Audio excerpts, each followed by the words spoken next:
अब हमारे अगले गेस्ट हैं प्रसिद्ध उद्योगपति और हरियाणा बीजेपी के प्रदेश कार्यकारिणी के सदस्य श्याम लाल बंसल। आइए भारत आज के मंच पर उन्होंने क्या कुछ कहा, आप भी सुनिए।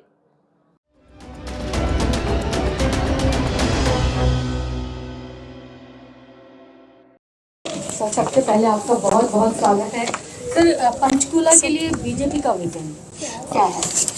सबसे पहले भारत आज तक मैं आप सभी को मुबारकबाद देता हूं कि पंचकुला के अंदर इस चैनल के आने से पंचकुला और आसपास के इलाकों का मिलन होगा। और जहां तक पूरे देश के प्रदेशों की बात है, वहां भी जो आपने शुरुआत की है बहुत अच्छी शुरुआत है। और पंचकुला के लिए ये एक सोने में सुहागे वाली बात है कि यहाँ का जो भारत आज तक का मैसेज है पूरी दुनिया के अंदर जाए। जहाँ तक भारतीय जनता पार्टी की बात है, भारतीय जनता पार्टी पूरे देश के अंदर नहीं पूरी दुनिया के अंदर सबसे बड़ी पार्टी है।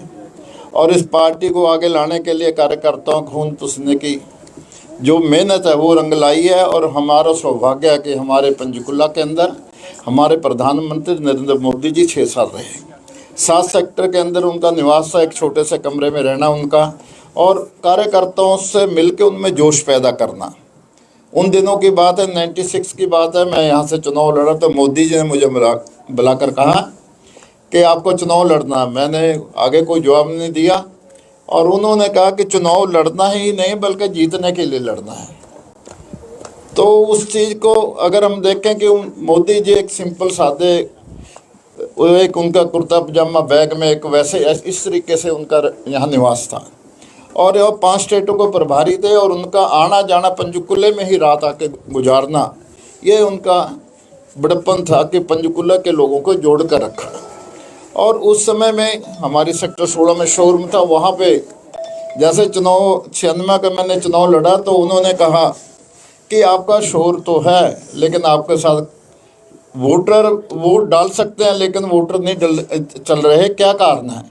मैं जो सीएम है, सीएम का लड़का है, वो डरते होंगे लेकिन वोट हमें मिलेगी। तो उन्होंने कहा 1 बूथ 10 यूथ का नारा पंचकुले से दिया कि एक बूथ के ऊपर 10 जवान होंगे तो आपको कोई हराने वाला नहीं है। भारतीय जनता पार्टी का मील का पत्थर साबित हुआ जो उन्होंने हमें नारा दिया, जिससे हर कार्यकर्ता हर बूथ पे खड़ा करना, एक दूसरे कार्यकर्ता का सहयोग लेना, ये सब ने वहाँ से सीखा।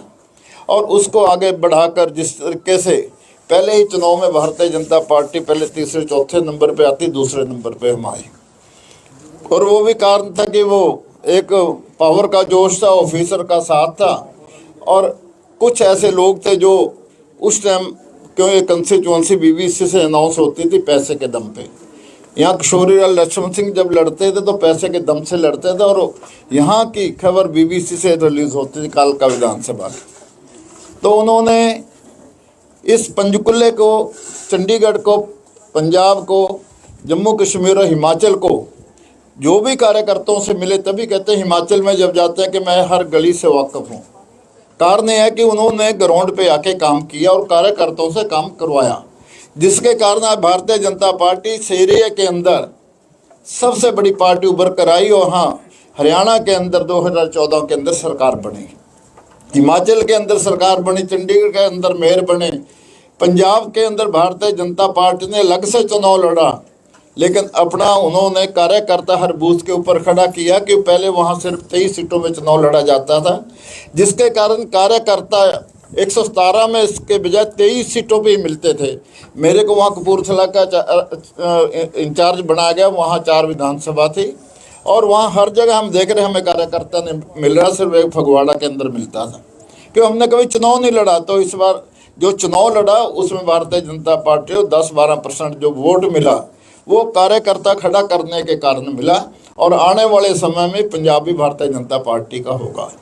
तो पंजाब हरियाणा की जब बात करते हैं तो हरियाणा के अंदर मनोहर लाल जी पंचकुला के अंदर 2 सेक्टर के अंदर रहे, उन्होंने हमारे संगठन मंत्री थे। मोदी जी का तालमेल, मनोहर लाल जी का तालमेल हमारा इतना बढ़िया था कि उन्होंने कार्यकर्ताओं के अंदर जागरूकता लाए। और पंचकुला के कालका विधानसभा के उस टाइम एक ही विधानसभा होती थी, यहाँ पे भारतीय जनता पार्टी को जो भी जिसने भी चुनाव लड़ना हो तो पहले भारतीय जनता पार्टी का वर्कर खड़ा हुआ, लोगों के मन के अंदर भावना आ गई कि भारतीय जनता पार्टी को हम आगे बढ़ाएं।